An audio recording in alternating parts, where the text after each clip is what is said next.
You just realized your business needed to hire someone yesterday. How can you find amazing candidates fast?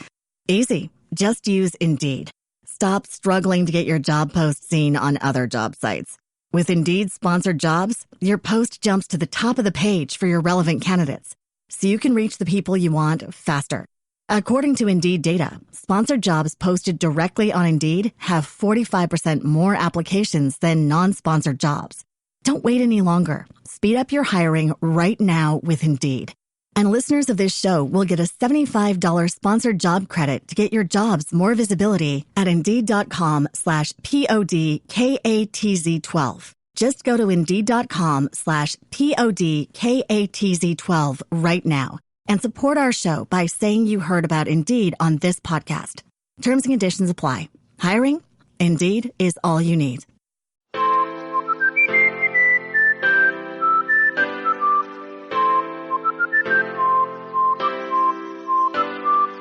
Neuroconciencia, de Fundación AISE.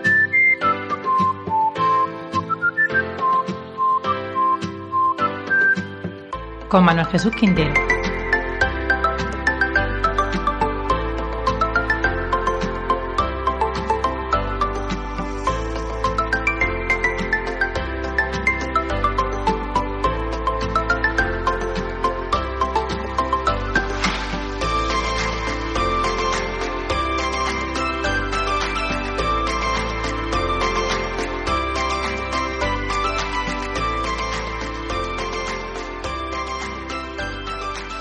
Muy buenas tardes a todos. Estamos hoy en el capítulo número 52 de Neurofisio Club, dentro del podcast de la Fundación AISE, que ya sabéis, el podcast Neuroconciencia.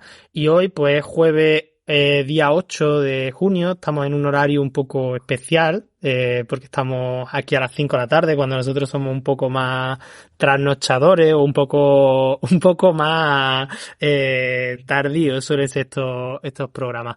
Pero bueno, hoy aprovechando que la festividad, por lo menos en Granada y en la mayor parte de España, que es el día del Corpus, pues hemos utilizado un horario un poco antes y a ver cómo va este segundo directo que hacemos en YouTube. Estamos un poco trastocados Juan y yo, porque yo estoy ahora mismo grabando desde Huelva, como hemos comentado, estamos fuera de Granada y Juan está además con su sobrino en casa, así que este directo puede salir cualquier cosa, porque yo estoy con todo el equipo raro nuevo y tú estás por allí con un Gremlin en casa. Así que nada, Juan, ¿cómo crees que nos va a salir hoy? Bueno, Manuel, pues yo no tengo muchas esperanzas, si te digo la verdad, porque, bueno, si no se cuela alguna canción infantil o algún exabrupto por ahí en mi directo, será difícil, pero bueno, vamos a intentar ser un poquito serios, que el tema lo merece y yo creo que además es muy interesante, y vamos a intentar también ser breves, porque así es más fácil que no se nos cuele ninguna criatura extraña aquí en el directo. Así que bueno, vamos a intentar hacer un acto de ser concretos y serios y analizar un artículo, si puede ser, en una orilla y poco, no como siempre que se nos van varias tardes. Así que mano a la obra. Solemos decir eso, no sé yo si lo cumplimos. Intentaremos que no se nos cuelen las canciones infantiles, porque al final siempre nos lo pueden tirar por copyright. Claro, ya sabes que YouTube está un poco... no quita la monetización. Un poquillo...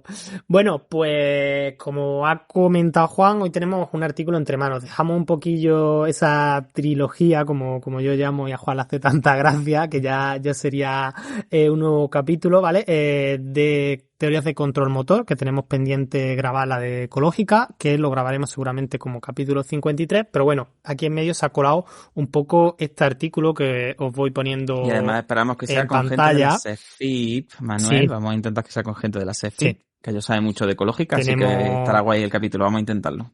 Tenemos gente invitada. Bueno, me imagino que ya la gente de YouTube estará viendo el artículo entre manos. Este artículo me lo mandó Juan cuando estaba todavía impress, que no estaba todavía publicado. Ya él se lo había leído pues por allá por noviembre, diciembre, y cada vez que decíamos vamos a grabar un capítulo, decía Juan, ¿podíamos el de M1 que mandé hace...? Y si es verdad que luego se publicó, todo el mundo ha subido contenido, bueno, todo el mundo, tampoco esto es que sea viral, pero bueno, mucha gente ha subido contenido y ha hablado sobre este artículo, y bueno, nosotros un poco tarde mea culpa, porque aquí Juan se lo había leído hace mucho tiempo y yo siempre lo tenía ahí como pendiente, pero nunca me lo he leído. Así que vamos hoy con este artículo que es un poco revolución sobre, por lo menos, la neuroanatomía funcional de M1, del área motora primaria. Así como una pequeña pincelada, Juan, ¿qué nos puedes comentar de este artículo? Bueno, el artículo es verdad que ya tiene un tiempecillo, por lo menos moviéndose en redes, ¿no? Aunque la publicación es de hace muy poquito, la publicación hace un par de meses, ¿no? De este 2023. Y a mí me interesó mucho, entre otras cosas, porque bueno, se supone que soy el profesor de neuroanatomía del máster propio en neurofisioterapia de la Pablo de Olavide. Y entonces, pues bueno, me gusta estar un poco actualizado en cosas que tengan que ver con la neuroanatomía del movimiento. ¿Y qué área cortical más relacionada con la neuroanatomía del movimiento que el área motora primaria, nuestra querida M1? Como titular, pues habría que decir que parece ser que esa somatotopía clásica que se explicaba en el homúnculo, que ya se describió desde los trabajos de Penfield en los años, bueno, a mediados del siglo pasado, ¿no? Que fue cuando más se desarrolló, pues parece que no está tan clara y que en el área motora primaria hay cosas que no son tan motoras o que más que no son tan motoras, que están mezcladillas con otras cosas que parecen ser más de corte cognitivo, de corte integrativo, de corte fisiológico en el sentido también propioceptivo, en fin. Que parece que el área motora primaria, a pesar de que sigue siendo un área motora, pues tiene más cosas aparte de lo motor. Ese sería el titular que yo dejaría así en el aire para empezar. Al final todo, yo creo que cada vez que sale un artículo o algo así que revoluciona un poco, siempre es para decirnos, todo todo es un poco más complejo de lo que pensáis. Yo creo que es siempre la conclusión. Estaba a punto de caerse la cache de mi padre, que está aquí. Voy a intentar meterla un pelín para el lado, para que veáis que todo esto es real cuando estoy diciendo que estamos un poco en terreno hoy desconocido. Y al final yo creo que es un poco eso, que siempre todos los artículos y todo esto nos viene un poco a complejizar las simplificaciones que muchas veces hemos hecho en el estudio del sistema nervioso central. Juan, si te parece, una cosilla que hemos hablado antes de hacer previo a entrar con el artículo y sobre todo por si nos escucha alguien pues que no tenga tanto conocimiento en lo que son las áreas motoras en general, ¿vale? Tanto en área motora primaria, suplementaria, premotora, podemos hablar de cíngulo. Si te parece, podemos hacer como un pequeño repaso de esas estructuras. Os pongo, si queréis, un dibujillo en imagen, ¿vale? Ahora mismo la gente debería estar viendo pues una imagen con diferentes áreas, ¿vale? De que está premotora, suplementaria, presuplementaria y cíngulo. Y si te parece, pues vamos a hacer como un mini resumen de qué son las áreas motoras del lóbulo frontal sobre todo, y qué sabíamos, por lo menos antes del artículo. Bueno, yo lo voy a hacer muy rápido, es decir, hasta este momento teníamos claro que teníamos un área, que era el área motora primaria, que era justo la parte posterior del lóbulo frontal. Siempre tenemos la cisura de Rolando, ¿no? Como esa raja gorda que hay entre el frontal y el parietal, como una frontera clásica en neuroanatomía de la corteza, ¿no? Pues justo la arruguita que había por delante de esa gran raja que es Rolando, esa pre-Rolando, era el área motora primaria. En el área motora primaria se decía que estaban las motoneuronas, las primeras motoneuronas que hemos tratado en otros programas, ¿no? Cuando hemos hablado de parálisis. Bien, pues esas motoneuronas estaban conectadas directamente a la médula y eran pues como las encargadas de llevarse el movimiento voluntario, lo que yo quería hacer a partir de las activaciones que se producían en áreas anteriores del cerebro, pues llevaban esa orden motora, ese comando motor hacia la médula y entonces la médula era la que ejecutaba el movimiento o los núcleos motores de los pares craneales, ¿no? Entonces, M1 siempre pues se consideró eso, el área motora primaria, que daba lugar a dos grandes vías, la córtico-nuclear en el caso de los pares craneales y la córtico-espinal, la vía piramidal en el caso del resto del cuerpo. Y bueno, y era pues la responsable de mover voluntariamente nuestro cuerpo. Ya está, esa es su función básica clásica, ¿no? Bueno, a lo largo del siglo pasado hubo distintos experimentos, sobre todo utilizando corriente eléctrica directa sobre esta área motora primaria, en la que se dieron cuenta que se movían distintas zonas del cuerpo cuando se le aplicaba corriente, ¿no? Y entonces se dibujó como una especie de hombrecillo, de ahí la palabra homúnculo, ¿no? Porque se dieron cuenta que este área motora primaria tenía una cosa que se llamaba somatotopía. La somatotopía, dicho así de una forma fácil, es como que dentro de esa arruga de nuestros sesos había áreas que se referían al pie, otras áreas que se referían a la rodilla, otras áreas que se referían a la mano, a la lengua, a no sé cuánto, y entonces dibujaron como encima de esa arruga, de esa área motora primaria de nuestros sesos, dibujaron pues como un dibujito que era un hombre que tenía pues algunas partes del cuerpo muy grandes, que son las que tienen mayor representatividad motora, como es la lengua, las manos, el dedo gordo, ¿no? Los pies, y luego otras áreas pues más chiquitillas, y daba la casualidad que ese hombre estaba como volcado hacia afuera, es decir, las zonas más pegadas hacia el centro de la cabeza, hacia medial, correspondían a los pies, a las rodillas, etcétera, y estaba como echado encima del cerebro, de forma que las partes más laterales correspondían como a la cabeza, ¿no? O a los brazos, de alguna manera. Entonces, pues se hicieron muy famosas estas representaciones y aquello se llamó el homúnculo de Penfield. Luego hablaremos de lo que opinaba Penfield del homúnculo y todo este tipo de cosas, ¿no? Pero ese sería el resumen del área motora primaria. Conforme fue avanzando un poco la neuroanatomía, pues nos dimos cuenta que había otras áreas que eran anteriores, en el lóbulo frontal siempre, porque todas las áreas motoras están descritas dentro del lóbulo frontal. Una de ellas es el área premotora, que se ocupaba de las preactivaciones, de las sinergias anticipatorias antes de que el área motora primaria pues desarrollara los movimientos más finos. Entonces, por ejemplo, el área premotora se ocupaba de la estabilización del tronco, por poner un ejemplo, antes de que se produjera la salida en movimiento del miembro superior, ¿no?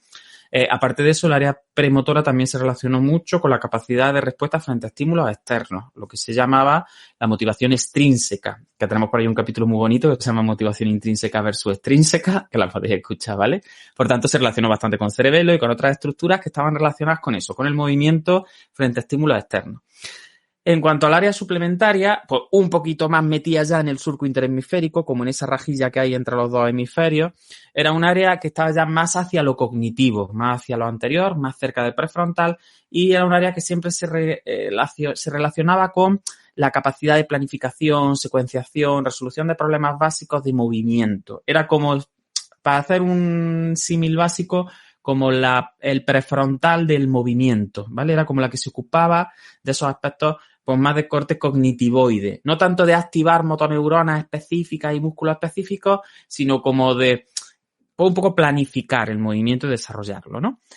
A partir de ahí, también nos dimos cuenta de que esta suplementaria se relacionaba mucho con estructuras que tenían que ver con la motivación intrínseca, es decir, con la capacidad de iniciar movimiento a partir de forma interna del yo, ¿no? De lo que el individuo autogeneraba, no tanto en respuesta a estímulos externos, como en el caso de la premotora, sino en respuesta a estímulos internos y a lo que se llama la motivación intrínseca, ¿no? Entonces, esta suplementaria estaba muy relacionada con estructuras como el cíngulo anterior, los opérculos frontales, áreas ventromediales ya más prefrontales que estaban, pues eso, como más en la línea de, no tanto, vuelvo a repetir, la activación de músculos específicos, sino el quiero moverme y qué quiero hacer y voy a iniciar un movimiento, o voy a detenerlo o voy a cambiarlo. A partir de ahí, pues bueno, la cosa fue evolucionando de alguna manera. Siempre se decía que el área motora, pues bueno, ya no era tanto el inicio de la vía córtico-espinal, sino que bueno, se llevaba muy bien con S1, por ejemplo, con el área somatosensorial primaria, que es parietal, que es justo la parte anterior del parietal, la separa la cisura de Rolando, con lo cual está muy próxima. Se decía que en M1 no había representaciones de músculos individuales ni de partes del cuerpo individuales. En fin, la teoría ha ido evolucionando un poco hacia, M1 no es ese mapa perfecto somatotópico en el que si yo pincho aquí se activa la mano y si pincho aquí se activa el dedito del pie, ¿no? Pero siempre se ha respetado el homúnculo con fines docentes sobre todo, y yo creo que no hay ningún profesional de ciencias de la salud que incluso mucho después de que yo terminara no haya oído hablar de este homúnculo, ¿no? Entonces ese sería, para mi gusto, como un resumencillo en 3 minutos, 4 minutos de las principales áreas motoras que nos encontramos en la corteza frontal y que vamos ahora a hablar de ellas cuando desmontemos un poquito el homúnculo y nos dediquemos a hablar de esta SCAM, de esta nueva perspectiva que Gordon intenta meter. Que Gordon, la verdad que lo justifica muy bien, que ha hecho un artículo bastante potente en este 2023. Pero vaya, ese sería mi resumen. No sé si tú añadirías algo. Yo estoy bastante de acuerdo, Juan. Al final son las áreas que clásicamente se han nombrado, que ese aspecto un poco más cognitivo, que un poco más de planificación del movimiento, pues que tenían tanto la suplementaria como la premotora, ya por si la motivación era más interna o más externa, como bien has comentado, y al final M1 se quedaba un poco como esa área que disparaba ese impulso que iba al final hacia las motoneuronas, bien sea o de los pares craneales o de los nervios espinales, de las motoneuronas espinales, perdón.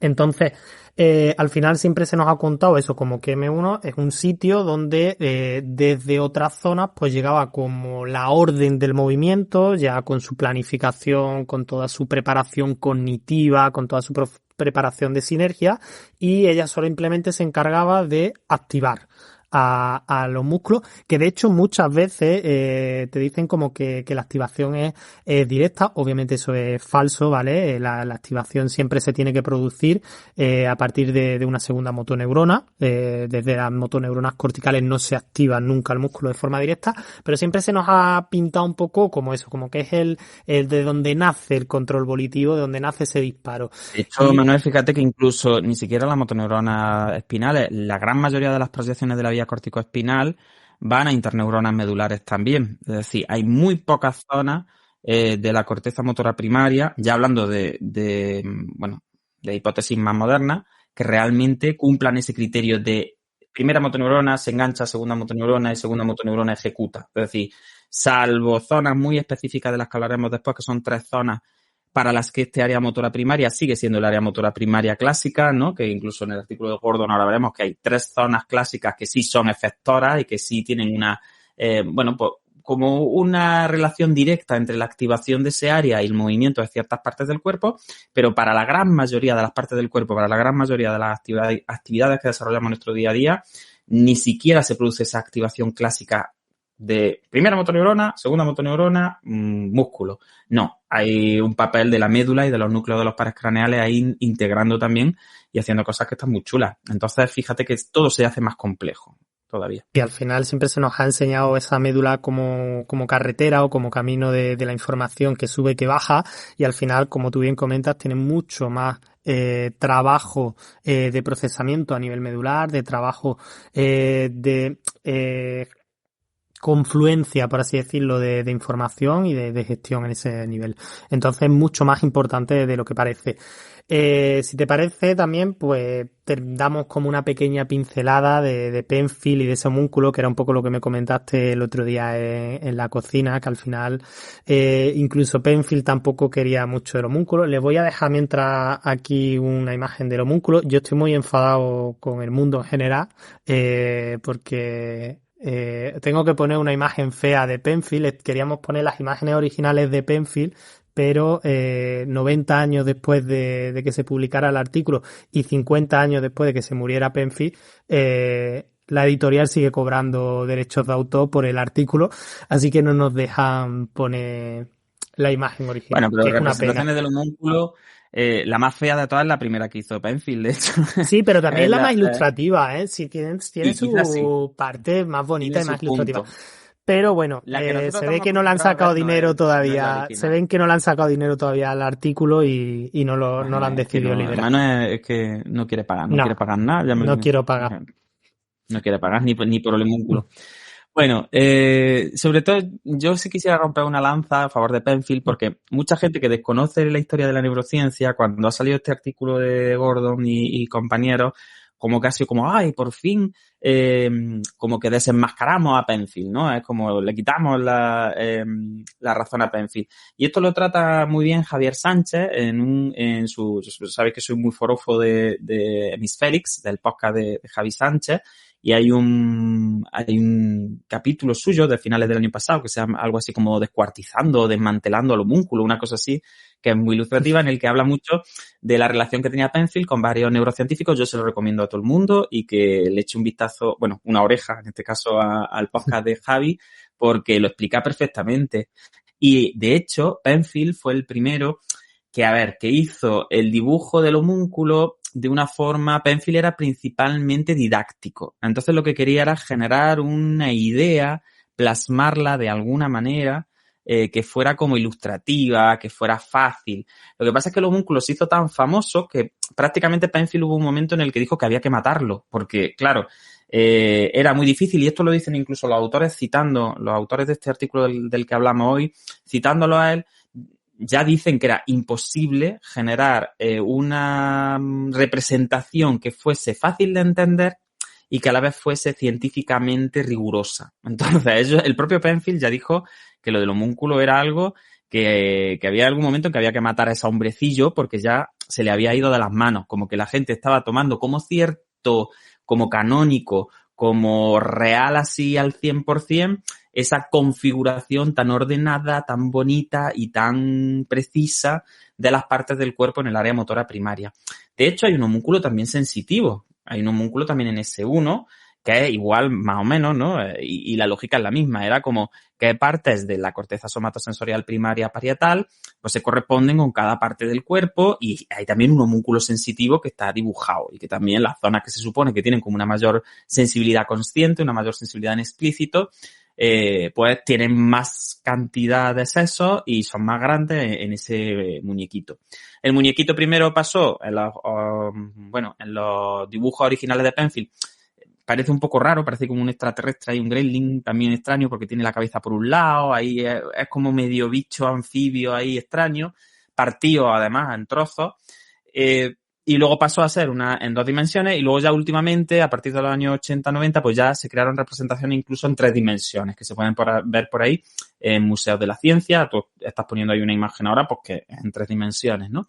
Pero sí quiero yo romper esa lanza en el sentido de que Penfield, ya el propio autor, durante los últimos años de su carrera, como científico, como docente, ya decía que, bueno, que se le había ido un poquito de las manos el tema del homúnculo y que el homúnculo había que cargárselo ya, y que no era científicamente riguroso ni era una representación que él en ningún momento hubiese pretendido que se hiciera como tan verdad, que se enseñara en las universidades de esa forma tan canónica, ¿no? De esto es así.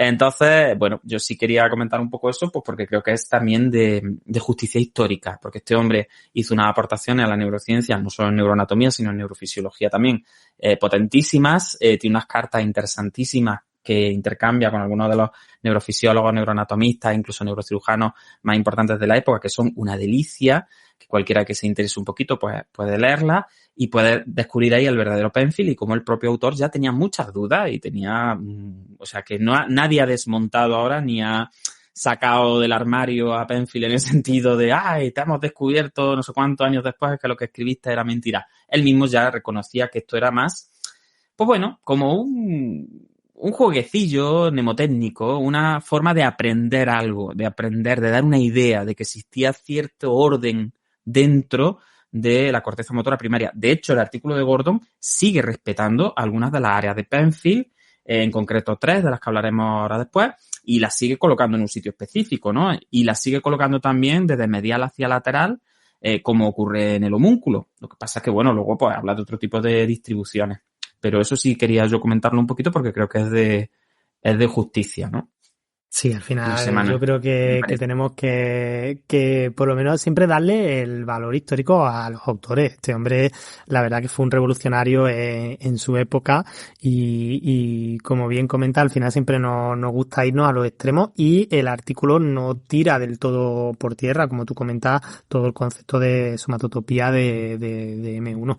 Entonces, si te parece, pues ya sí, vuelvo a poner... De hecho, Manuel, aunque el título es muy sensacionalista y habla de una red somatocognitiva que se alterna con efectores, al final la realidad es que, a pesar de que existen conexiones con ciertas áreas que hasta cierto punto podemos considerar más cognitivas, pero siempre en relación al movimiento. Entonces, claro, es cierto que el área motora primaria se puede seguir llamando área motora primaria con todas las de la ley, porque es lo que tú dices, todavía hay somatotopía demostrada para algunas actividades principalmente más analíticas relacionadas con ciertas partes del cuerpo, y bueno, y que sí, que hay interconexiones y zonas interefectoras que no son tan de pincho aquí o pego un calambrazo aquí y se mueve cierta parte del cuerpo, pero que eso Penfield ya lo había dicho. Es decir, de hecho hay un área que hay varias áreas, pero hay una en concreto que es muy significativa, que incluso los trabajos de Penfield ya parecía que decía que ahí metías calambrazos y no pasaba nada, no se movía nada. Entonces, eso ya... Sí, de hecho, el propio Penfield dejaba... Sí, los que propios dejaba autores lo huecos decían. en intermedio. Dejaba huecos en el homúnculo y por eso él no representó el homúnculo como algo continuo de primera, sino que lo partió, porque se daban cuenta de que había veces que tú pegabas calambrazos en los sesos y no se movían partes del cuerpo, sino lo que, bueno, pues que no pasaba nada. Y luego ya cuando hemos podido dar calambrazos en los sesos con la gente despierta, pues nos hemos dado cuenta de que a veces se mueven cosas, otras veces la gente piensa que se mueven cosas que no se están moviendo, otras veces a la gente le entran ganas de moverse, pero mueve cosas así como sin ningún orden específico. Es decir, que estas teorías de activación eléctrica directa sobre la corteza motora para ver lo que se mueve, ya hace bastantes décadas que sabemos que no son así. Es decir, que hay veces que pegas calambrazo en M1 y no se mueve nada, o que pegas calambrazo en M1 y se obtienen sensaciones parecidas a las que se obtendrían activando la somatosensorial, por ejemplo, o se obtiene como la necesidad de movimiento intrínseco, como ocurriría, por ejemplo, activando zonas más parecidas al cingulado, ¿no? Entonces, que esto ya lleva años, décadas, y de hecho en modelos animales ya hace un montón de tiempo que la M1 no se entendía con la somatotopía estricta, y este modelo del que ahora vamos a hablar, que son modelos como de círculos concéntricos en M1, esto ya estaba elaborado en modelos animales. En los macacos llevaba un tiempo en el que ya podías encontrar en la literatura este tipo de modelos. De hecho, los autores lo que hacen es basarse en eso e intentar llevárselo con técnicas muy buenas de resonancia magnética funcional de precisión absoluta y utilizando, pues bueno, esas seeds, que no vamos a entrar mucho en metodología, esas semillas, ¿no? Pues lo intentan como llevar al humano, ¿no? Y compararlo con otras especies, compararlo con humanos de distintas edades, en fin, intentar encontrar como una consistencia metodológica importante para este nuevo modelo, pero que en ningún caso la gente lo viva como que éramos todos tontos, pensábamos que el homúnculo era verdad porque Penfield estaba encabronado en que el homúnculo era verdad y ahora de repente, año 2023, nos damos cuenta de la noche a la mañana de que esto no es así. No, esto lleva un tiempo en el que todo el mundo se basa en los estudios previos de otros. Y esto es... Sí, quizás ahora ha sido un poco más accesible al público general. Yo creo que se ha hecho un poco más famoso ahora que estamos en la época de la divulgación y de la sobreinformación también muchas veces, en muchos casos. Y otra cosilla, Juan, que has comentado, que al final muchas veces cuando hacen estimulaciones directas nunca sostienen movimientos aislados, ni movimientos únicos, ni nada. Yo me acuerdo la vez que me la hicieron a mí con TMS, que pega un latigazo, a mí me la hicieron en el brazo y yo creo que se mueven todos los músculos del brazo, eso pega un latigazo como... Es decir, normalmente una estimulación eléctrica en una parte de M1 no suele ser ni específica ni precisa, sino que se mueven en grupo. En TMS todavía menos, Manuel, porque tú ten en cuenta que estamos hablando de gente que te está metiendo calambrazos específicamente con un chispazo en los propios sesos. En la TMS directamente es que primero que habría que localizar bien las estructuras desde fuera, que ahí a ver dónde llega, y luego que al no ser corriente directa, pues directamente es verdad que con una transcraneal magnética ahí ya es que es como, imagínate, tirar una bomba nuclear en Granada, cargarte madrileños y decir que es que, claro, que es que Granada y Madrid son lo mismo, ¿me entiendes? Entonces, claro, conforme también nuestras técnicas han ido mejorando y podemos ser como más específicos en las activaciones, pues más fácil diferenciar. Si tú estás ahí metiendo calambrazos a lo bestia, pues claro, es que se te va a mover todo el cuerpo. Entonces dices que M1 es para todo el cuerpo, mueve todo el cuerpo. Y dices, claro, vamos a ver, vamos a ser específicos. De hecho, por ejemplo, estos autores diferencian incluso entre la citoarquitectura de las distintas áreas, tanto entre efectores e interefectores, hablan del grosor de las áreas, hablan de la intercomunicación que existe con otras áreas que son importantes desde el punto de vista cognitivo. Es decir, ya poco a poco estamos teniendo un conocimiento bastante profundo de las cosas, pero sí, el hecho de que cualquier cirugía que tú hagas y que estés trabajando en M1 va a provocar movimientos que en ningún caso son analíticos del dedo e índice de la mano, eso es evidente y eso se conoce desde... Bueno, Penfield ya lo conocía, de hecho, y esto lo describe en su trabajo. Lo que pasa es que dice, bueno, pues hay ciertas zonas que parece que sí son muy específicas de ciertas partes del cuerpo. Vale, pero es que eso lo dice también el artículo 2023. Entonces, pues, bueno, al César lo que es del César. No todo lo antiguo hay que descartarlo, ni mucho menos. Ni la gente de antes era más tonta que la de ahora. Simplemente porque vamos evolucionando. Sí, Esto es como la teoría de control motor. Diferente. Ya está, que somos mejores pues porque tenemos técnicas mejores también para evaluar. Sí. Pues bueno, Juan, si te parece, pues entramos en materia y entramos en el artículo. Este artículo que salió en abril de 2023, salió hace muy poquillo. Sí es verdad que ya en Impress estaba por ahí un poco rodando, pero bueno, es un artículo muy actual, ¿vale? Entonces, si te parece, podemos hacer como un mini resumen de qué es lo que proponen este grupo de autores y sobre todo qué diferencias hay frente a lo que hemos expuesto, que es lo clásico, que sobre todo son esas zonas interefectores que tú comentas y la integración en esas redes funcionales. Así que, si te parece, hacemos un breve resumen. Sí. Bueno, el resumen de lo antiguo está claro. Es decir, la motora primaria siempre se pensó que era eso, que tenía una representación, un hombrecillo ahí representado, que era continua, que tú ibas desde la parte de dentro de los sesos, donde estaba la raja entre los dos hemisferios, hacia el lateral, hacia las orejas, para que me entendáis un poco, y que el tillo estaba ahí como tumbado, ¿no? Y que entonces, si activabas más por la zona de medio de los sesos, pues movías el pie. Si activabas más para arriba, pues movías la boca, la cara, en fin, el dibujito ese que había puesto Manuel antes, ¿no? Como se decía en inglés, from head to toe, es decir, de la cabeza a los pies, pues ahí estaba el hombrecillo tumbado. Bien, ¿qué hace esta gente? Pues esta gente, básicamente, sin entrar en mucha metodología, usa pues técnicas de precisión de resonancia funcionales y lo que se dan cuenta es que sí existen zonas que son específicas de efectores, es decir, que tienen como una gran representatividad y que cuando se activan producen movimientos analíticos y están relacionadas con tareas que requieren movilización analítica de algunas partes del cuerpo. Y esas son tres áreas principales. Un área que está más relacionada con el pie, otra área que está más relacionada con la mano y otra área que está más relacionada con la boca, en concreto con la lengua. Y esas serían las tres zonas de efectores. Esas zonas, ya os digo que ya Penfield son las mismas que Penfield dibujó y que están colocadas en el mismo sitio, ¿vale?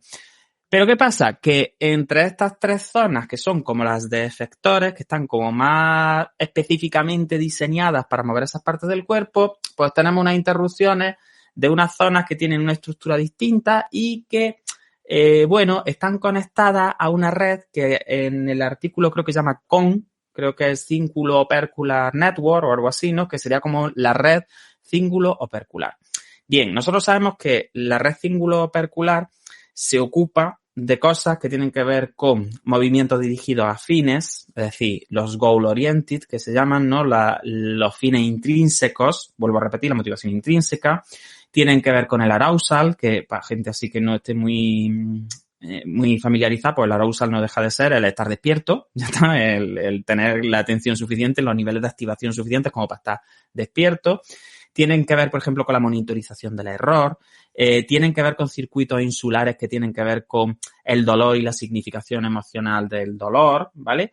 Están conectados también con ciertas partes del límbico que producen activaciones fisiológicas, como por ejemplo la médula adrenal, ¿no? Entonces, que tienen que ver también con circuitos hormonales, con circuitos basados en neurotransmisores.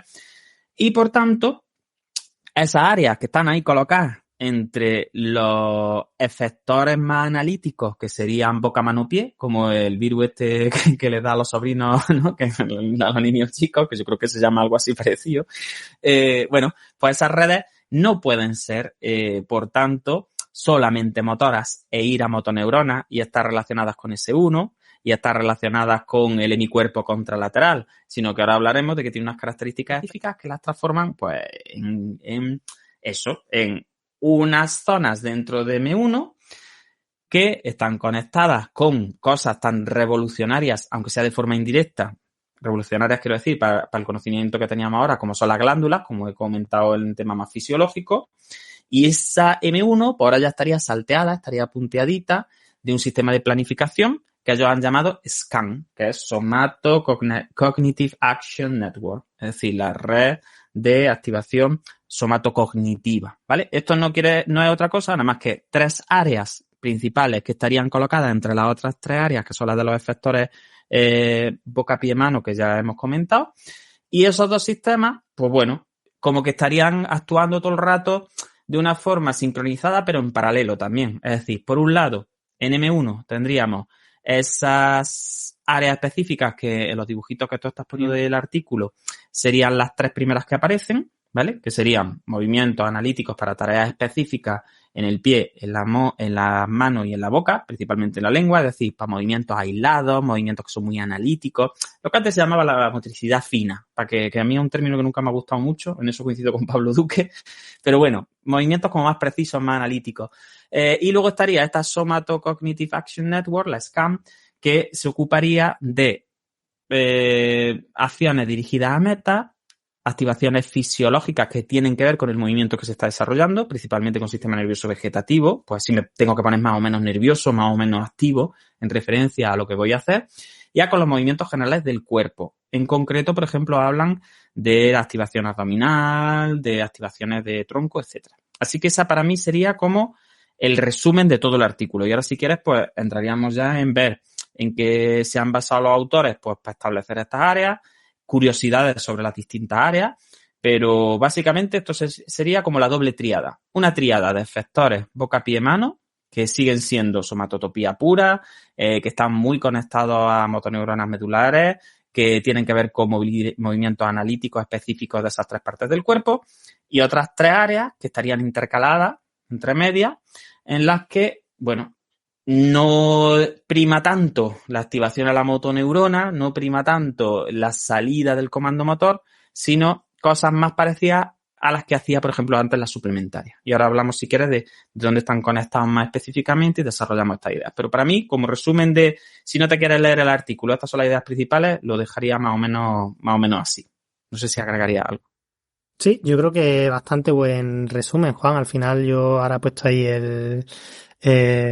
aquí metiéndome mensajes por directo, me encanta. Lo que estaba contando, sí, yo creo que es un resumen bastante bueno porque al final es como pasamos de simplemente esas zonas motoras a esas zonas motoras junto a esas zonas un poco más interefectoras o que tengan un poco unas funciones un poco más integrativas o de planificación o sobre todo de control de todo ese sistema un poco más vegetativo, autónomo, de activaciones más generales en el cuerpo. Entonces, que al final tiene toda la lógica dentro de la organización del movimiento, pero tenían que venir estos autores, al final han hecho un trabajo, como tú comentas, muy bueno, al de resonancia magnética, y aquí tienen los resultados.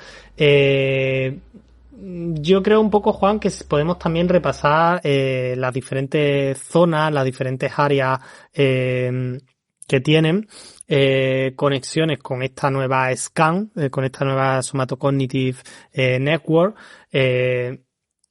Y vemos un poco, por si alguien no maneja los términos, pues podemos más o menos integrar esas zonas funcionales. Sí, un concepto que también sabemos desde hace un montón de tiempo es que cuando se va a realizar el movimiento voluntario, bueno, vosotros sabéis que yo como gran amante de los trastornos funcionales del movimiento diferencio entre voluntario y volitivo. Entonces voy a usar volitivo porque aquí ya estaríamos dentro del movimiento volitivo, ¿no? Pero bueno, si alguien no quiere diferenciar, puede decir voluntario y no pasa nada, ¿no? Sabemos que hay activaciones previas a la activación del área motora primaria, como tú decías antes, es decir, hay estructuras que se activan antes de que se ejecute el comando motor, ¿no? Bien, pues la SCAM parece que está muy relacionada con estas estructuras que se activan de forma previa al desarrollo de los efectores. Es decir, es como que le cocinan, yo siempre digo que un poco como era la función de la premotora y de la suplementaria, que era como cocinarle un poquito los comandos motores a la M1 para que la M1 ya pudiera ejecutar. Entonces, áreas interesantes que estén relacionadas con esta SCAM, principalmente lo que ellos han llamado la CON, esa parte que era cíngulo opercular. Sabemos que previo al movimiento volitivo siempre hay una activación de la parte rostral del cingulado, es decir, del cingulado anterior, ¿vale? En concreto, la parte dorsal del cingulado anterior se activa de forma muy específica, según sabemos los últimos años, frente a movimiento que se evoca de forma interna, es decir, frente a motivación intrínseca, ¿vale? Y desde ese cingulado anterior, la parte dorsal, pues pasa a algunas estructuras de las que hemos hablado ya, como son la presuplementaria, la propia suplementaria y M1. Uno de los cambios que tenemos en este artículo de Gordon es que realmente sabemos que todas estas áreas proyectan a médula. Lo que pasa es que sí es cierto que la diferencia entre las proyecciones de M1 y el resto de las áreas son brutales. Es decir, M1 sigue siendo el gran área de proyección hacia la médula y hacia los núcleos de los pares craneales, ¿vale? Por tanto, desde todas estas áreas de las que hemos estado hablando, cingulado anterior, principalmente la parte dorsal, presuplementaria, suplementaria, premotora, M1, bajamos a médula, ¡brum!, especialmente a partir de M1. Y aparte, ya esto también lo dijimos en el capítulo en el que hablábamos de neurofisiopatología de los trastornos funcionales, a la vez que se manda el comando motor, también se manda una copia, principalmente a las cortezas somatosensoriales, cerebelo, a la parte del estriado, principalmente putamen posterior, ¿vale? Putamen dorsal. Y ahora pensamos que también se manda algún tipo de copia como algunas zonas más relacionadas con el límbico, aunque, bueno, el cingulado ya de por sí está bastante relacionado con el límbico. Algunas áreas como son también la ínsula, que tienen que ver con esta interpretación personal del dolor, la capacidad de organizar la planificación de distintas partes del cuerpo. Y este feed-forward que se manda a estas estructuras sensitivas también están relacionadas con esta SCAM. Por tanto, tenemos como 3 áreas dentro de la M1 en las que la conectividad con otras cortezas y otras zonas del sistema nervioso es riquísima.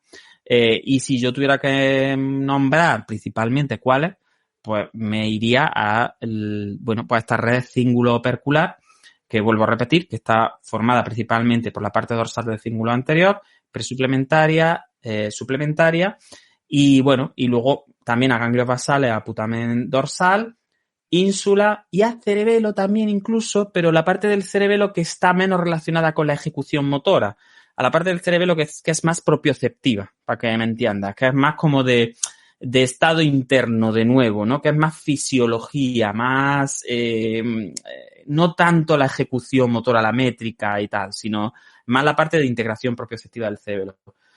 Por tanto, lo chulo de esto es que, que ahora tenemos zonas dentro de la M1 que tienen incluso distintas citoarquitecturas, vuelvo a repetir, que son incluso más delgaditas, que se parecen un poco más a las áreas prefrontales, con lo cual, pues no son tan motoras puras, ¿no? Y que tienen dianas propias, tienen sus targets propios, tanto en cerebelo como en el propio estriado. Y que por tanto no se dedican tanto, si tienen estas dianas, a irse a la médula a activar musculitos, ¿vale? Yo creo que ese sería el resumen básico que podría hacer de esta. Sí, al final de neuroanatomía funcional, sobre todo esas conexiones que son bastante ricas de esta zona y que creo, como estuvimos el otro día hablando, que pueden tener muchas implicaciones, sobre todo en el tema de amplificación, que si te parece tratamos ahora en un ratillo. Pero sí me gustaría no pasar por alto todo el tema que hacen también los autores de comparativa con animales, que es un poco lo que nos has comentado tú en visión clásica, así como en comparativa en diferentes edades, porque al final es una de las zonas, estas zonas interefectoras no se encuentran en recién nacidos y a medida que vamos creciendo pues van siendo cada vez más aparentes y se van pareciendo un poco más a los adultos. Incluso varias veces nombran los autores que incluso en personas en niños en este caso, que han sufrido un daño anóxico y que tienen problemas en M1 por una anoxia o por algún tipo de daño cerebral, también se pueden diferenciar estas zonas. Entonces, me parece muy importante también cómo los autores le dan esa importancia a lo largo de la vida, cómo estas zonas se van diferenciando a medida que nos vamos moviendo. Y cómo Mode me está matando hoy con los mensajes. Sí, pero en vez de estar en el chat dinamizando o aquí hablando, te está aquí hablando me por está a mí Telegram, haciendo Telegram. Claro. Es una cosa, además, como yo tengo la inhibición tan buena, pues como que me estén saltando pantallas en todo momento mientras que hablo, me viene genial. Estaba hablando, ya se me ha ido totalmente. Estaba hablando cómo estas zonas se van desarrollando a lo largo de la vida y a lo largo que nos movemos, y cómo van teniendo un desarrollo mucho más importante. Al final tiene toda la lógica porque es una zona de alta conectividad y de alta comunicación con otras zonas, entonces tiene mucha lógica que se vayan desarrollando a medida que esas conexiones se vayan produciendo, que al final es la única Sí. forma de producirse De hecho, el movimiento. en macacos y en otros bichos que se parecen bastante a los humanos ya se había dado cuenta que la M1 tenía varias áreas. Primero, que ya se había demostrado la distribución en concéntrico bueno, de la que luego hablaremos, que también habla Gordon, pero se había hablado, por ejemplo, que M1 pues tenía una parte anterior que era como más antigua y que se ocupaba como de movimientos más gruesos, movimientos que tenían más que ver con el cuerpo así en general, y luego había una parte posterior que era la nueva M1, ¿no? Que ya se ocupaba como de las partes que tenían un movimiento como más ejecutivo, que a mí me hace mucha gracia porque aparece la mano, la boca, el pie, pero también aparece la cola de los bichos, ¿no? Entonces es muy gracioso porque es verdad que eso ya se había como estaba hablando, ¿no? Que la M1 no era homogénea en animales, en macacos, por ejemplo, que se parecen bastante a nosotros, ¿no? Desde el punto de vista cerebral.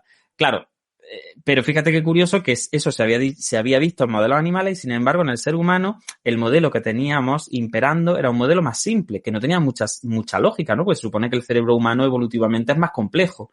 Con lo cual, pues bueno, volvemos a las paradojas de la ciencia.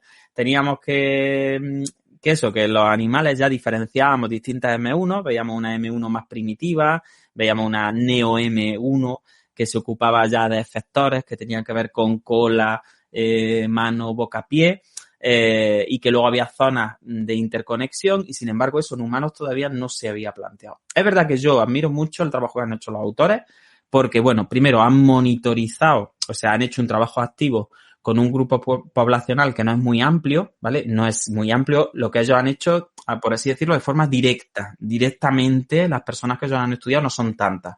Pero sí es cierto que luego han cruzado datos con varias bases de datos importantes, con lo cual estaríamos hablando de unas 50.000 representaciones, lo que han hecho, ¿no? Entonces, es verdad que ellos, creo recordar que han cruzado datos con la HCP, que creo que era algo así como la Human Connectome Project o algo así, ¿no? El proyecto de conectómica humana. Otra que era la ABCD, que era la de adolescentes, ¿no? Como un proyecto de desarrollo cognitivo cerebral del adolescente. Y luego también incluso con el Biobanco de Reino Unido. Eso en cuanto a grandes bases de datos en los que ya había como esquemas de la M1, ¿no? Para poder dibujar o poder saber si lo que ellos estaban tratando de demostrar experimentalmente tenía o no tenía consistencia. Pero luego, como tú dices, han comparado con macacos para obtener también una consistencia interespecie o transespecie, mejor dicho. Han estudiado tanto en neonatos infantiles, en niños y en adultos, en 4 grupos poblacionales bien desarrollados, y luego han estudiado también poblaciones clínicamente significativas como lo que tú comentabas del ictus perinatal, ¿no? Que a mí me llama mucho la atención cómo, incluso aunque se destruyan zonas de M1, si el desarrollo motor de estas zonas efectoras e interefectoras cumple su función porque el desarrollo sea luego el adecuado y la criaturica ya ha tenido el tratamiento correcto y bastante suerte, pues se cumple con bastante consistencia este modelo que plantea Gordon. Y es verdad que, aunque como tú has dicho, recién nacido no aparece en evidencia de la existencia de este sistema, pero parece ser que en torno a los 11 meses empieza a desarrollarse o está prácticamente ya visible. Y ellos hablan que en torno a los 8 o 9 años ya es prácticamente el del adulto. Que fíjate que coincide más o menos con la época o con la ventana en la que se suele hablar del desarrollo práxico, que suele ser como mucho hasta los 12 años. Entre los 9 y los 12 años siempre se dice que el desarrollo práxico debería estar completo. Entonces es verdad que hay que, que sí hay que romper una lanza y hay que alabar el trabajo tan gordo que han hecho de nosotros hemos encontrado esto monitorizando a no sé cuántos individuos, a los que hemos podido, más o menos, no vamos a hablar de metodología, vuelvo a repetir, pero sí quería hacer esa mención de esto no es que lo hayan hecho con su hijo y con sus primos, ¿no? En plan, yo he cogido 3 personas, las he monitorizado y he sacado esto, sino que luego lo han comparado de forma que podríamos estar hablando tranquilamente de en torno a unos 50.000, más o menos, individuos dentro del estudio que han hecho. Así que me parece que es muy, muy interesante. Sí, no, la verdad que el estudio se le pueden poner pocas pegas. Mira que somos nosotros de crítica, pero bueno, se le pueden poner pocas pegas. Sí, yo creo que hemos hablado un poquillo primero de esta neuroanatomía un poco más estructural de estas zonas, de dónde se encontraban. Hemos hablado un poco de sus conexiones y de para qué sirven o para qué suponemos que sirven, cuáles son sus funciones. Hemos hablado un poco de las diferencias entre especies o diferencias entre las diferentes etapas de la vida. Pero claro, ahora la pregunta que se te hace al leer el artículo, que es un poco lo que estuvimos hablando, vale, esto está muy chulo, esto muy interesante, esto a nivel de friki de la neurociencia, mira qué cosa más interesante y mira qué interesante que todo se complejice un poco, pero claro, ¿esto en qué se traduce a nosotros, a las clínicas? ¿Esto de qué nos sirve? Y yo, si te parece, Juan, hay como dos vías, que es lo que veo más interesante. No sé si tú tienes alguna otra más y la compartimos. La primera es un poco la reflexión que hacen de activaciones homo contralaterales y recuperación un poco de esto, que yo creo que, no sé si lo hemos traído al podcast sí, me imagino que sí, que lo hemos traído al podcast. Creo que sí, cuando hablamos de la retícula espinal, Sí, seguramente, puede ser, de vía pero no mucho, reticuloespinal y que no ahí mucho. parece que cuando le dan como una explicación a través de esta vía, parece que tiene mucho sentido eso que hemos hablado de vía reticuloespinal y de vías contralaterales y vías homolaterales y cómo normalmente el ictus es mucho más complicado de rehabilitar en humanos en comparación con otras especies, entre ellos porque tenemos un sistema nervioso un poco más complejo. Y la otra sería un poco retomando lo que tú has comentado de anticipación y de cómo planificamos el movimiento a partir de experiencias antiguas y cómo anticipamos las sensaciones que vamos a tener, sobre todo muy ligadas con esas sensaciones de dolor, de cambios un poco más autónomos en experiencia al dolor. Entonces yo creo que esas serían como las dos cosas que más podríamos traernos a la clínica o al día a día de lo que comenta aquí. No sé si te ocurre alguna más y si quieres lo vamos comentando las dos. Sí, yo quizá añadiría también, que de eso no hemos hablado y creo que es importante, hablando de la estructura principalmente de las zonas de los efectores, la eterna pregunta que yo siempre recuerdo en muchos congresos, pues que siempre te hacen la eterna pregunta de ¿y por qué la mano va peor que el pie? ¿O por qué la mano no recupera nunca? Si el codo sí, el hombro también, ¿no? Entonces, ¿por qué la recuperación distal como que es peor que la recuperación proximal, ¿no? Creo que esa también es una de las implicaciones clínicas que este artículo nos puede traer, ¿vale? Entonces, yo creo que para poder hablar de esto, lo primero que tenemos que hacer es, bueno, ya hemos hablado de que hay tres grandes zonas que serían las zonas de efectores, ¿no? Boca, mano, pie. Y luego otras tres grandes zonas que serían superior, media e inferior, que están justo en medio de estas tres zonas efectoras, que serían esas scan, ¿no? Que serían esas zonas interefectores. Esas zonas interefectores, volvemos a repetir, simplemente porque si no, no se va a entender ahora lo que vamos a desarrollar clínicamente, no están tan conectadas a motoneuronas específicas, sino que están conectadas, pues ya lo hemos dicho, a suplementaria, al cíngulo anterior dorsal, a prefrontal, a la ínsula, al putamen dorsolateral, al tálamo también, al cerebelo, a la zona propioceptiva, a la ínsula media que tiene que ver con el dolor, ¿vale? A zonas visuales, incluso la zona media, ellos hacen mucho hincapié en que está también relacionada con zonas visuales.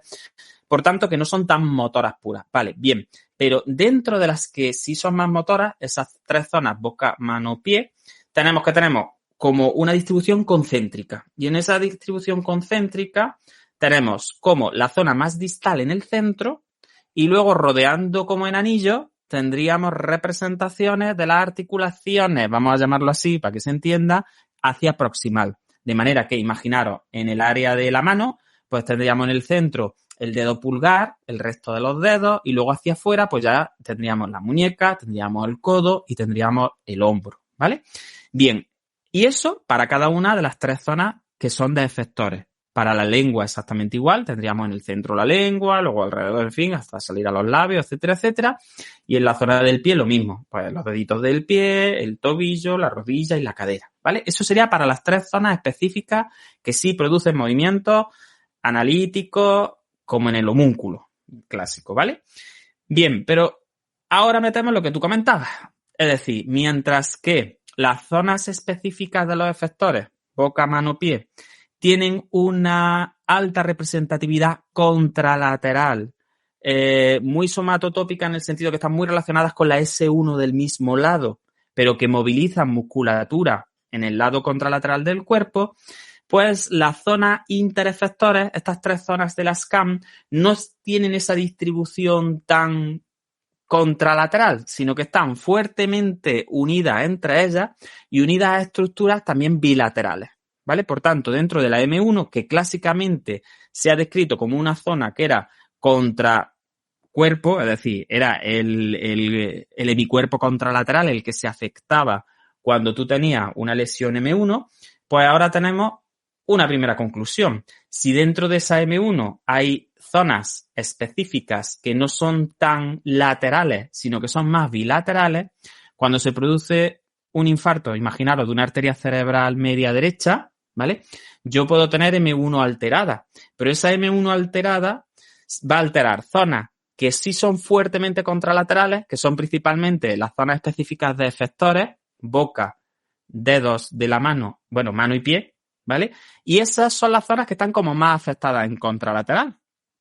Fijaros, porque son las que no tienen representación bilateral en M1. Sin embargo, las interzonas, que sí, esas zonas interefectores, que sí tienen como representación contralateral, se ocupan más bien de aspectos como coordinación entre la ventilación y la fonación, ¿vale? Se ocupan de control abdominal, se ocupan de musculatura más de tronco, es lo que ellos llaman como más del body, no tanto de la mano, del pie y de la boca, sino más del body, ¿no? Del cuerpo. Por tanto, eso explicaría por qué cuando se produce una lesión en una M1 se obtiene clínica contralateral, pero dentro de la clínica contralateral vamos a tener más afectados específicamente esas 3 zonas específicas de efectores que no tienen representación contralateral, que son la mano, el pie y la lengua, ¿vale? Y la boca.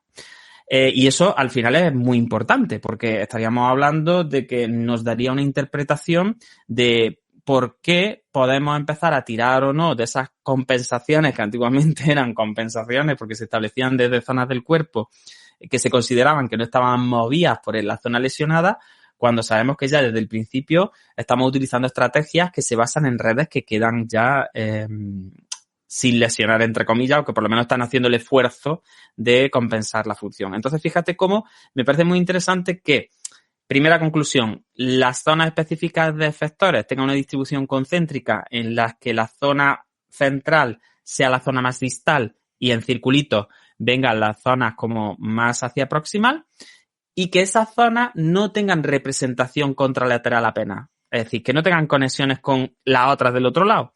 Y sin embargo, las zonas interefectoras, tanto la superior como la media como la inferior, sí tienen conectividad con otras. Y eso explicaría por qué cuando se produce una lesión tenemos mucho peor la mano, principalmente porque es la zona más lateralizada hacia donde está la cerebral media.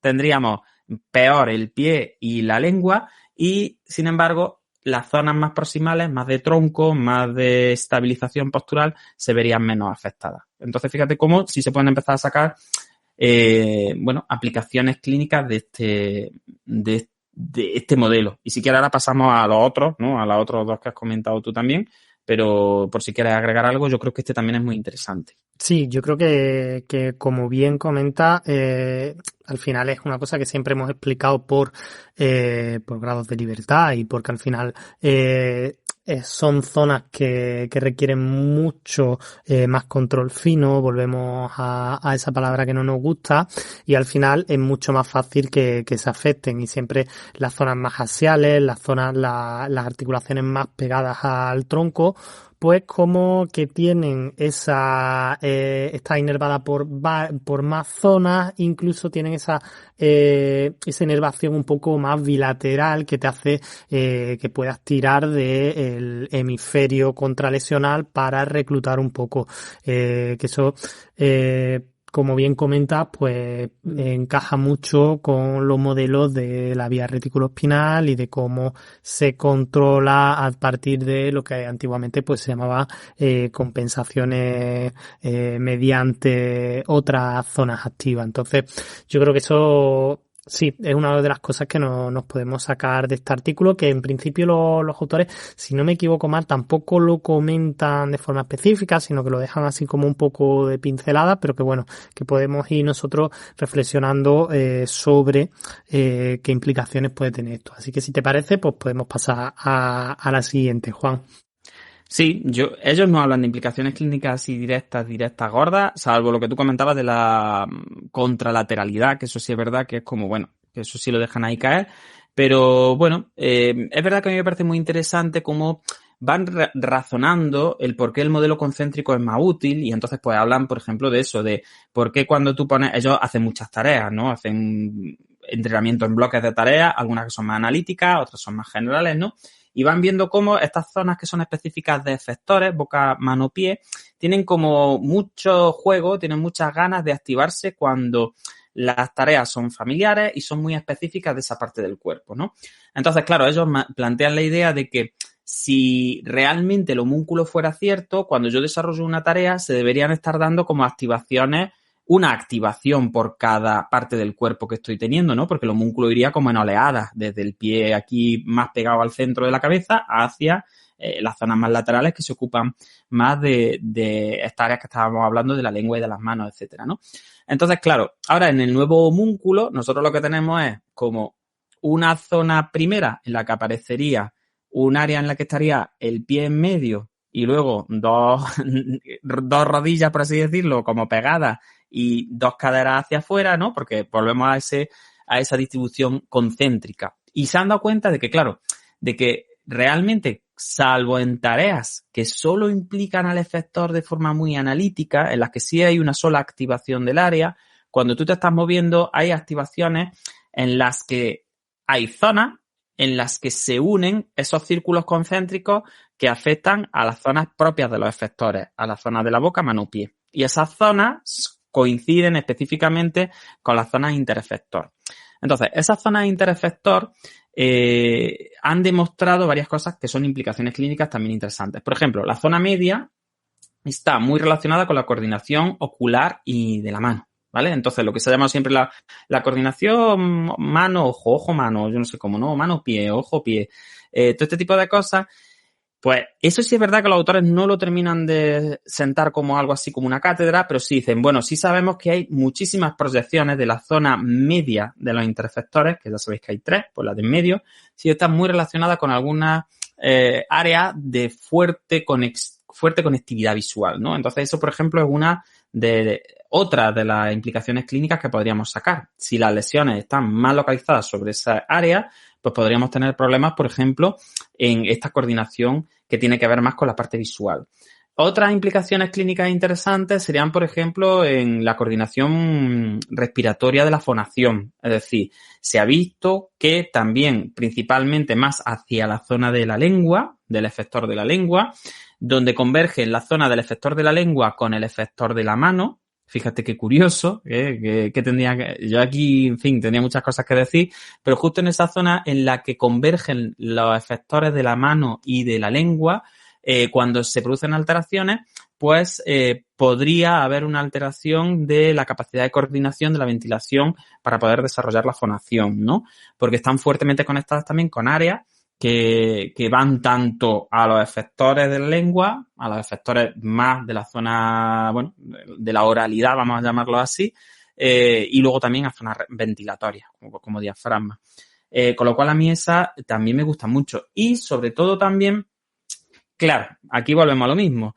Si sabemos que las áreas efectoras sí están muy, muy, muy relacionadas con la S1, con la somatosensorial del mismo lado, pero las zonas de interefectores, la SCAN, no están tan relacionadas con S1 como con zonas como la suplementaria, la ínsula, el cíngulo anterior dorsal, vuelvo a repetir, los tálamos, en fin, todo esto, y el putamen dorsolateral, que al final no dejan de ser ganglios basales, al final, claro, la afectación de este área desde el punto de vista funcional, lo que nos podría dar es un problema dentro de los bucles que nosotros definimos en el capítulo de neurofisiopatología de los trastornos funcionales, tanto del bucle límbico como del bucle del feed forward de la unión temporoparietal derecha. Entonces, claro, aquí podría haber una alteración y esto ya es unir artículos con artículos, ¿vale? Esto ya no está dentro del artículo de Gordon, pero sí es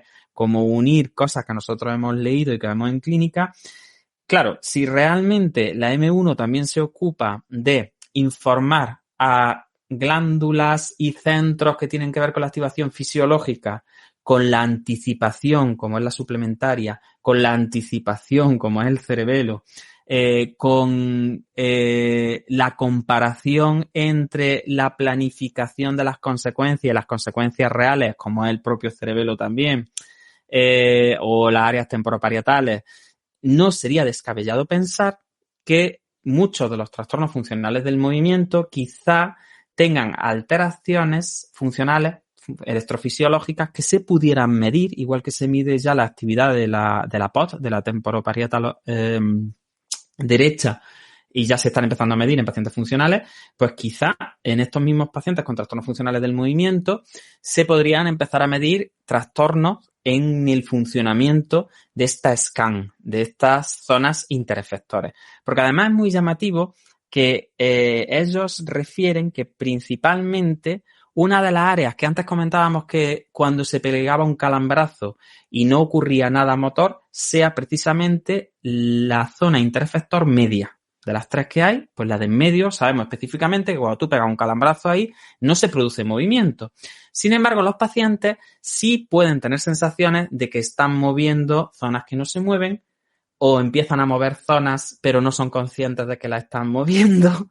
Entonces, a ver, a mí eso, Manuel, me suena by definition, me suena por definición a trastornos funcionales del movimiento, porque lo que describen los pacientes con trastornos funcionales del movimiento no deja de ser, bueno, hay una parte de mi cuerpo que no me responde, que se mueve sin que yo la quiera mover, o al revés, o hay una parte de mi cuerpo que no se mueve aunque yo la quiera mover. Y cuando hacemos pruebas de neuroimagen funcional, realmente sí vemos activaciones en M1, pero ahora si somos como más mijillas, y esto ya es algo que yo lanzo de cara a la gente que se dedica a la investigación, ¿no? Lanzo la idea, pudiera ser que a lo mejor sí se estén produciendo activaciones dentro de esta área de efectores, dentro de esta área de boca, mano, pie, que sí estén generando contracciones, pero luego las activaciones en la CON y en la SCAN no sean correctas y por eso no se produce la correcta aferenciación y control y esa qualia de agency y esa sensación de realmente gestión propia del movimiento. Porque además, si te fijas, Manuel, y eso es muy curioso, y aquí ya estamos haciendo neurociencia de frontera, que es por lo que quizás este podcast sea interesante, los pacientes funcionales que nosotros vemos, principalmente donde suele debutar la clínica es en el pie, muchísimo en el pie, muchísimo, en la mano, principalmente en el pulgar, y en la lengua, con las disfonías y con los trastornos asociados a la cabeza. Las distonías orales son muy frecuentes, las distonías en trapecio, ECOM también son muy prevalentes dentro de los trastornos funcionales. Y, por supuesto, pues es que esos tobillos varos clásicos, equinos, que son también unas distonías extrañas que comienzan pues ahí con esguince de recidiva y que luego van subiendo hacia arriba. Fíjate cómo es como si se afectaran principalmente una hiperactivación en estas zonas más propias de efectores y luego se fueran como transmitiendo a las zonas interefectores. Pero es verdad que las zonas interefectores parecen ser como más resistentes y afectarse menos. Entonces, ¿esto puede ser que sea una paranoia mental mía?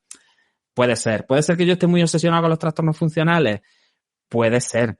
Pero que yo, mientras leía el artículo y veía las conclusiones de los autores, no dejaba de pensar que me cuadraba muchísimo con una explicación de lo que ocurre en los trastornos funcionales del movimiento. Y eso yo creo que es súper interesante. No sé, ¿tú qué opinas?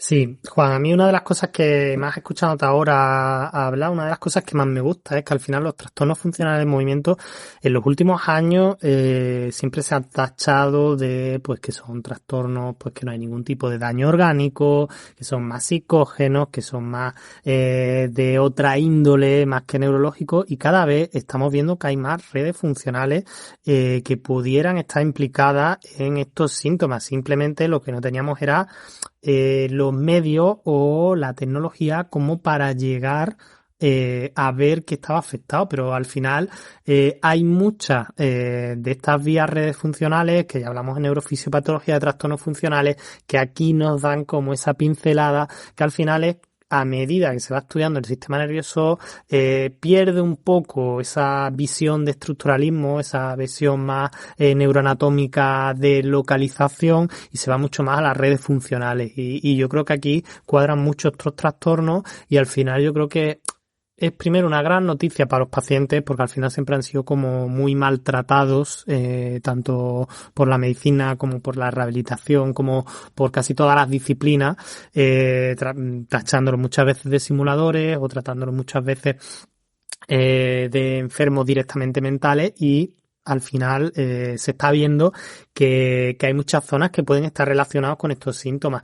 Y al final yo también, Juan, ya no solo llevármelo a trastornos funcionales, que lo que tú has comentado me parece muy interesante, también yo digo, ¿cómo se puede producir ese aprendizaje que te lleva como un poco a ese dolor crónico? Porque al final tenemos zonas, estructuras del sistema nervioso que te van a producir cambios autónomos, cambios vegetativos, que están muy relacionadas con como esa valencia, como ese identificación del dolor, como esa significación del dolor, y que están muy relacionados con el movimiento. Entonces, tanto aprenden de cuando se produce un movimiento como que se anticipan a cuando se va a producir un movimiento. Es decir, esas zonas pueden estar muy relacionadas en todo lo que son ya no en trastornos funcionales, sino desarrollos de dolores crónicos y de trastornos más de que se ven en, como dice, la trauma general. Y yo muchas veces hablando con mis compañeros de trauma, cuando me cuentan muchos casos, digo, es que eso suena a trastornos Claro, funcionales de movimiento sí. bastante... Sobre todo la incoherencia y la inconsistencia que se produce entre cuando el paciente está monitorizando de forma voluntaria, volitiva, lo que está ocurriendo, está él moviendo de forma voluntaria la parte del cuerpo que suele responder a un dolor mayor, a una sensación vegetativa mayor, pues se producen esas sudoraciones, esos mareos, esa sensación como de mal cuerpo, hablando mal y pronto, ¿no? Y luego, sin embargo, cuando se lleva la focalidad de la atención a otra tarea, o se hace la tarea más en intrínseco, más en implícito, no aparece ese cortejo vegetativo y ese cortejo de anticipación negativa y de dolor. Claro, eso también nos cuadraría mucho con que en la M1 haya áreas que activan estas secuencias, porque claro, lo que sabemos de la M1 es que sí o sí está muy relacionada con la voluntariedad, está muy relacionada con el prefrontal, y es la parte de la motoneurona que, por así decirlo, es como la parte más del yo, es la parte que está como más ejecutada desde la sensación explícita, desde la monitorización intrínseca, y está pues relacionada con zonas prefrontales que son las que lanzan el movimiento. Entonces, lo que tú comentas es muy interesante, incluso para los traumitos, ¿no? Para la trauma en general, por eso, porque muchas veces nos encontramos con personas en las que, sea con lesión neurológica, no me gusta llamarla verdadera, sino con lesión neurológica como que se ve en la neuroimagen, ¿no? O no teniéndola, o incluso no teniendo nada neurológico en neuroimagen, ¿no? Vuelvo a repetir. Claro, te das cuenta cómo ese cortejo de dolor, de insatisfacción, de miedo, de anticipación, etcétera, etcétera, está muy relacionado con el control que el paciente está ejerciendo sobre el movimiento que está desarrollando. Y además, si te fijas, tiene siempre también mucho que ver con estas zonas de las que estamos hablando, con zonas distales, con zonas que están muy relacionadas con actividades funcionales que son repetitivas, lo que estos autores llaman como preferentes, actividades preferentes, que implican a estas zonas que son específicas de efectores, y que suelen ser actividades que no son extrañas, que son actividades que se repiten mucho y que quizá, como tú dices, pueda haber ahí una alteración específicamente en estas zonas interefectores que lo que están es generando preactivaciones, porque esto sí es interesante. Siempre se activan antes las zonas de interefectores mucho antes que las zonas de efectores. Por tanto, si yo ya tengo un correlato de preactivación límbica negativa, tengo a la área encargada de la activación de la valencia negativa del dolor y de esa propiocepción interna como más de, bueno, pues esos sistemas de alarma propioceptivos ya los tengo en preactivación, es mucho más fácil que cuando desarrollo el movimiento voluntario y monitorizo lo que está ocurriendo en esa parte del cuerpo, pues aparezcan estas sensaciones desagradables. Claro, eso no lo dicen los autores, pero nosotros como clínicos, pues de su trabajo lo podemos inferir y creo que eso sí es muy interesante. Es muy interesante esa parte también de bueno, que en animales ya se había probado que, por ejemplo, a la médula adrenal llegaban proyecciones de las cortezas motoras y tiene toda la lógica del mundo, pues para preparar, si yo voy a realizar un movimiento de huida y estoy monitorizando una huida porque quiero escaparme de una cosa que me va persiguiendo y tengo que no solo ir funcionando en automático, sino también que hacer cierta planificación de por qué calle me escapo, dónde está más cerca la policía o dónde puede haber más gente, no sé cuánto. Pues claro, tiene toda la lógica que esas activaciones de las cortezas motoras vayan también a esas zonas que tienen más que ver con activación fisiológica. Es que tiene todo el sentido del mundo. Así que yo creo que esa interfaz entre la activación fisiológica, el esquema corporal o el estado del cuerpo que llaman ellos, ¿no? El body state, que al final no deja de ser como movimientos que son más familiares pero que no implican a estas áreas de efectores específicas boca, mano, pie. Y al final, también importantísimo en interefectores, el movimiento dirigido a metas, que es otra cosa que también tiene mucho que ver con trastornos funcionales y con dolor crónico y con fatiga, etcétera, porque los objetivos están en la anticipación, la retroalimentación y, por supuesto, también la inferencia activa y el proceso de codificación se encuentran alterados, pues quizá tengamos aquí otro sustrato neuroanatómico que nos pueda hacer entender formas para poder tratar estos trastornos funcionales del movimiento de una manera más positiva para nuestros usuarios, ¿no? Y yo creo que con eso sí nos podemos quedar.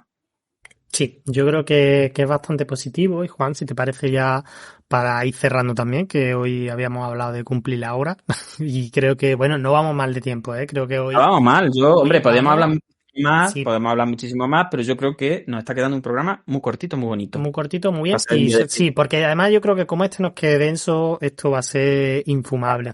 Entonces yo creo que lo breve, si estamos breve y conciso, creo yo que es positivo. Lo último que te quería sacar, Juan, que lo dejan ahí los autores como un poquillo en el aire y la dejan ahí como para quien la quiera recoger, más como futura, como prospectiva. Lo que llaman la similitud con los sistemas sensoriales, como si diciendo, bueno, esto lo hemos encontrado en M1, pero quién sabe. Sí, pero es que eso, Manuel, ni siquiera los autores lo futurizan para S1, sí, para la somatosensorial 1, pero que en otra área sensitiva está más que claro. Ellos hablan, por ejemplo, del procesamiento visual, del procesamiento auditivo, y es que en el procesamiento visual y el procesamiento auditivo, cuando tú estudias un poquito de procesamiento visual, que es una locura, que yo solo se lo recomiendo a los que sean muy friki de la neuro, tú te das cuenta que el procesamiento visual, en cuanto a neuroanatomía, se explica en círculos concéntricos. En círculos concéntricos en los que se producen como los procesamientos más básicos.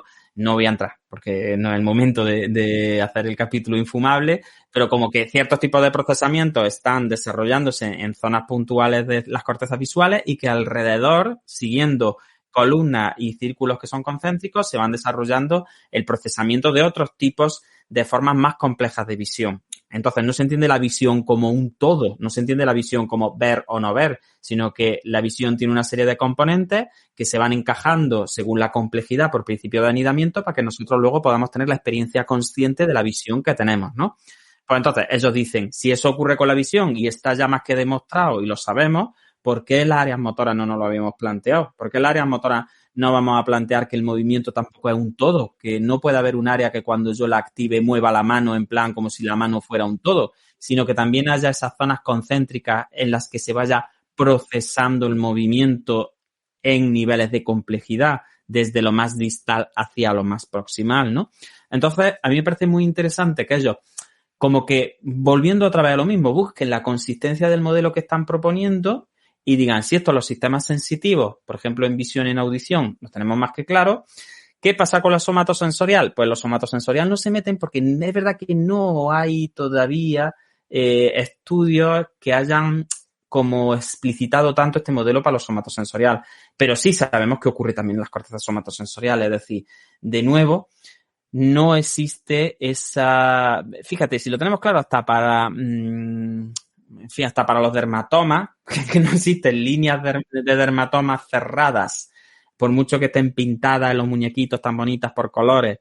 Sabemos cuando hacemos la exploración, por ejemplo, de una lesión medular, que los dermatomas no son líneas, no son... Pues imagínate si nos vamos del nivel medular hacia niveles de complejidad creciente como en una S1. Entonces, no tiene sentido hablar de un homúnculo sensitivo, aunque el artículo no se meta con el homúnculo sensitivo y esté todo el rato hablando de M1, pero que evidentemente yo estoy seguro que se podría sacar un artículo exactamente igual que este para la S1. Posiblemente solo tengamos para áreas... claro, ya nos pondremos a ello. Claro. En vez de llamarse áreas de efectores y áreas de interefectores, pues se llamen áreas sensitivas primarias o áreas sensitivas específicas, que serán la lengua, la palma de la mano y no sé qué, y luego tendremos zonas que lo que hacen es interrelacionar esa sensación, pues eso, con bucles parietales de anticipación, con bucles cerebelosos de corrección, con ganglios basales y automatización. Es decir, es que tiene todo el sentido del mundo.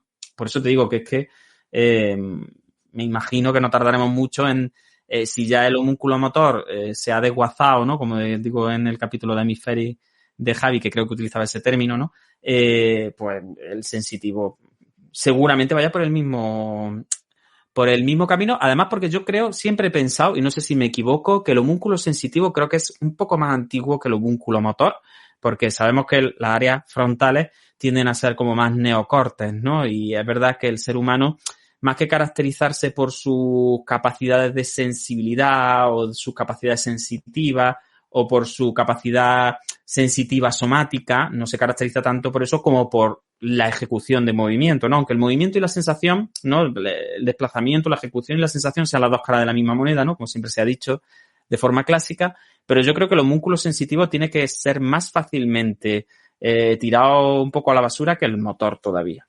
Así que sí, yo creo que esa también es una perspectiva a futuro de lo que nos puede traer este artículo. Pues yo creo que estupendo, Juan. Con esto y un bizcocho hemos terminado, ¿no? Sí, nos ha quedado un capítulo de 1 hora y 20 aproximadamente, así que yo creo que bastante bien. Y bueno, yo creo que para esta semana también un poco rara, festivo en Granada y todo. Estamos aquí en un día festivo grabando, que también yo creo que es de reconocérnoslo también, en una semana un poquillo más rara. Pues nos ha quedado un capítulo, yo creo que bastante interesante. A mí es de los que quizá corto, pero de los que luego tú dices, yo creo que qué buen sobre todo tengo yo de este capítulo. Creo que sobre todo eso, tener clara esa idea básica, esas tres zonas específicas de efectores boca, mano, pie, y que entre las tres zonas específicas que tienen esa distribución concéntrica y la proximal, pues hay otras tres zonas que son zonas interefectoras que van a estar conectadas con dos sitios y que por eso los autores dicen que bueno, que pudieran ser como una especie de interfaz entre la mente, entendiendo lo cognitivo como mente, ¿no? Y el cuerpo, que queda muy bonito, ¿no? Queda muy bonito, pero al final, por lo que estamos hablando es lo que decimos, que el movimiento desde el punto de vista sistémico no solo es el reclutamiento. Entonces yo tengo claro que la M1 es importante para el reclutamiento, pero no puede ser solo importante para el reclutamiento, tiene que tener también zonas, pues bueno, zonas de interconexión, zonas de procesamiento terciario, cuaternario, etcétera, es exactamente igual que existen para las áreas cognitivas. Existe exactamente igual que tenemos áreas cognitivas y sensitivas de procesamiento primario, secundario, terciario, etcétera, pues las áreas motoras, evidentemente que tiene que ocurrir lo mismo. Y este artículo al final lo que viene es a demostrar eso. Así que ya está. Cambiamos un dibujito por otro.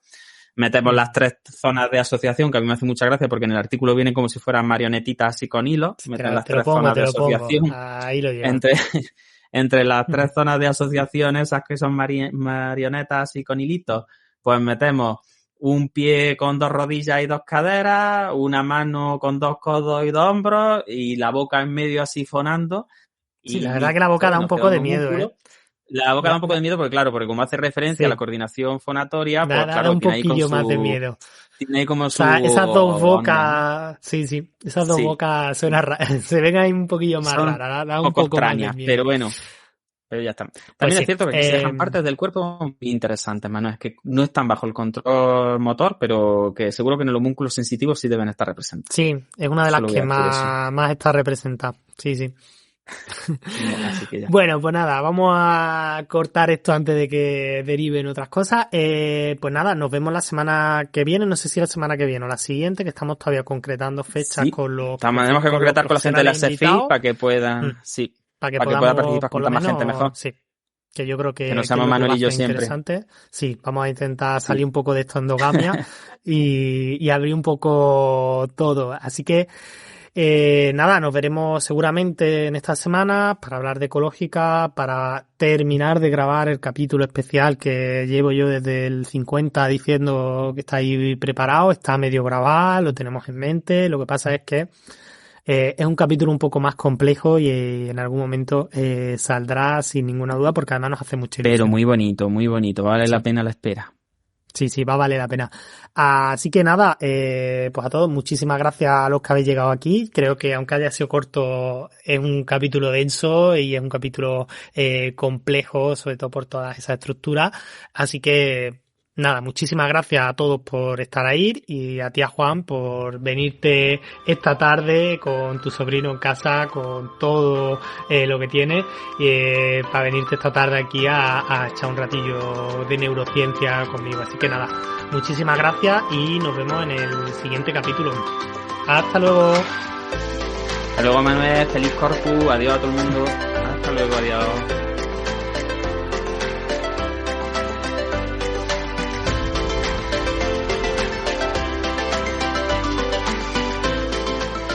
Neuroconciencia, del caos a la sinergia.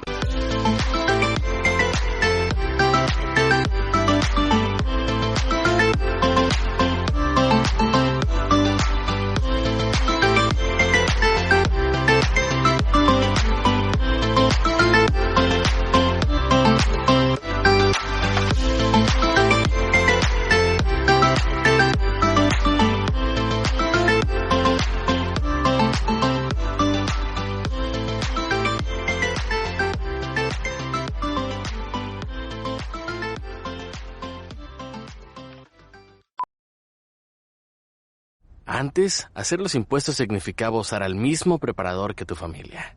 Pero, ¿realmente era lo más conveniente? Ahora hacer impuestos es tener un experto bilingüe de TurboTax ideal para ti, que solo presentará tu declaración cuando sea 100% precisa, garantizado. Ahora los impuestos se hacen así. Intuit TurboTax. Consigue un experto ahora en turbotax.com/español. Expertos bilingües solo disponibles con TurboTax Live. Consulta los detalles de la garantía en turbotax.com/garantías.